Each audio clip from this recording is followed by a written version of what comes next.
Target with PS Parihar channel में आपका स्वागत है। ब्रेकिंग न्यूज उन विद्यार्थियों के लिए जो विद्यार्थी शिक्षा सेवा चयन आयोग की भर्तियों की तैयारी कर रहे हैं, चाहे वो टीजीटी पीजीटी के विद्यार्थी हो, चाहे वो यूपी टीईटी के विद्यार्थी हो, चाहे वो असिस्टेंट प्रोफेसर भर्ती के विद्यार्थी हो। बड़ी ब्रेकिंग न्यूज है। शिक्षा सेवा चयन आयोग की जो चेयरमैन है कीर्ति पांडे, उनका आज इस्तीफा हो गया है। उन्होंने इस्तीफा दिया है या इस्तीफा उनसे लिया गया है, ये एक अलग बात है। लेकिन जब ऐसे अधिकारियों को काम नहीं करना था तो इनको पहले ही चले जाना चाहिए था और यहाँ आना ही नहीं चाहिए था। केवल और केवल एक मेरा मात्र एक चैनल था जो लगातार ये आवाज़ बुलंद कर रहा था कि शिक्षा सेवा चयन आयोग मनमानियां कर रहा है, मीटिंग ईटिंग और चीटिंग करता है, भर्तियां नहीं करवा पा रहा है, भर्तियों में भ्रष्टाचार अलग से हो रहा है। मेरे चैनल के अलावा किसी ने भी इस मुद्दे को नहीं उठाया था कि असिस्टेंट प्रोफेसर भर्ती में भ्रष्टाचार हुआ, पेपर लीक हुआ है, सीटें बेची गई हैं। वहीं पर शीतल प्रसाद ओझा और बहुत सारे छात्रों ने भी ये मांग की थी कि आयोग के परीक्षा नियंत्रक है उनसे भी इस्तीफा लिया जाए। और भ्रष्टाचार का जो मेन मुद्दा है मजबूती के साथ रखा गया था युवा मंच की तरफ से। आज बहुत सारे लोग वीडियोस बना रहे हैं कि चेयरमैन का इस्तीफा हो गया, हमने सबसे पहले जानकारी दी, ये दी वो दिया। लेकिन ये सारे लोग बिल में घुसे हुए थे जब असिस्टेंट प्रोफेसर भर्ती में पेपर लीक हो रहा था और टीजीटी पीजीटी की लगातार जो परीक्षाएं वो स्थगित की जा रही थी।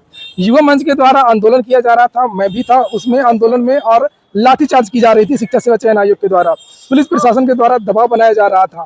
और फाइनली जो है छात्रों की जीत हो गई। और ऐसे जो अकर्मण्य चेयरमैन है, अकर्मण्य उप सचिव हैं, और परीक्षा नियंत्रक को भी हटाया जाए और नए अधिकारियों की नियुक्ति की जाए।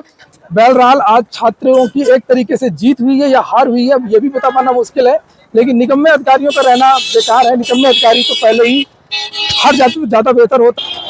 और बहुत सारे विद्यार्थी मुझसे पूछ रहे थे कि क्या सर इस्तीफा हो गया। मैंने तो आप लोगों से 2-3 दिन पहले ही बताया था कि शिवजी मालवी का ट्रांसफर हुआ है और अगर कोई बड़ी घटना नहीं होती है तभी परीक्षा हो पाएगी, अन्यथा परीक्षा नहीं होगी।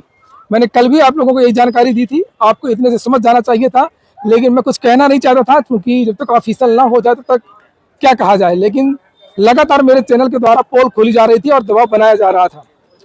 यहाँ पर ये देख सकते हैं आज सरकार की तरफ से ये पत्र भी जारी हो गया है, लिखा शासन के अधिसूचना दिनांक इतने के माध्यम से उत्तर प्रदेश शिक्षा सेवा चयन आयोग अधिनियम 2023 की धारा 4 के अंतर्गत उत्तर प्रदेश शिक्षा सेवा चयन आयोग प्रयागराज में अध्यक्ष के पद पर कीर्ति पांडे पुत्री स्वर्गीय वंशीधर द्विवेदी, ये सब एड्रेस वगैरह लिखा हुआ है, ये नियुक्ति इनकी हुई थी। और प्रोफेसर कीर्ति पांडे अध्यक्ष उत्तर प्रदेश शिक्षा सेवा चयन आयोग के पत्र दिनांक 22 सितंबर के द्वारा व्यक्तिगत कारणों से उत्तर प्रदेश शिक्षा सेवा चयन आयोग के पत्र दे दिया गया है। अतः सम्यक विचारोपरांत कीर्ति पांडे अध्यक्ष शिक्षा सेवा चयन आयोग का त्याग पत्र स्वीकार करते हुए उत्तर प्रदेश शिक्षा सेवा चयन आयोग नियमावली के नियम 3 में विहित प्राविधानों के आलोक में वैकल्पिक व्यवस्था हेतु आयोग के ज्येष्ठतम सदस्य को अध्यक्ष के रूप में दिन प्रतिदिन हेतु कार्य करने को अधिकृत किया जाता है। तो जो एक सदस्य है, क्या नाम उनका, राम सीरत ऐसे कुछ नाम है, वो बनेंगे कार्यवाहक। लेकिन कार्यवाहक जो चेयरमैन होता है उसके पास पूरे पावर नहीं होते हैं, वित्तीय अधिकार और बहुत सारे डिसीजन के जो अधिकार है वो नहीं होते हैं। इसलिए बस केवल शिक्षा सेवा चयन आयोग में कार्यवाहक चेयरमैन रहेगा और वैकल्पिक व्यवस्था के रूप में। लेकिन जब तक स्थायी चेयरमैन नहीं आएगा तब तक कुछ हो नहीं पाएगा। लेकिन ये बहुत बड़ा झटका है उन विद्यार्थियों के लिए जो विद्यार्थी टीजीटी पीजीटी की तैयारी कर रहे थे और पिछले लगभग 3-4 साल से भर्ती की परीक्षा का इंतजार कर रहे थे, नई भर्तियों का भी इंतजार कर रहे थे। शासन अब इसमें एक अभियान चला करके इस भर्ती को कंप्लीट करा। शासन से यही अनुरोध है, आप लोग इस वीडियो को शेयर करें। मेरा चैनल सभी शासन प्रशासन अधिकारी सभी लोग देखते हैं और चूंकि मेरे चैनल के द्वारा हमेशा ऑथेंटिक और सही जानकारी दी जाती है, निष्पक्ष रूप से जानकारी दी जाती है। तो आप लोग इस वीडियो को शेयर करें, कमेंट करें। आप लोग अपनी जो बात है उसको कमेंट बॉक्स में रख सकते हैं।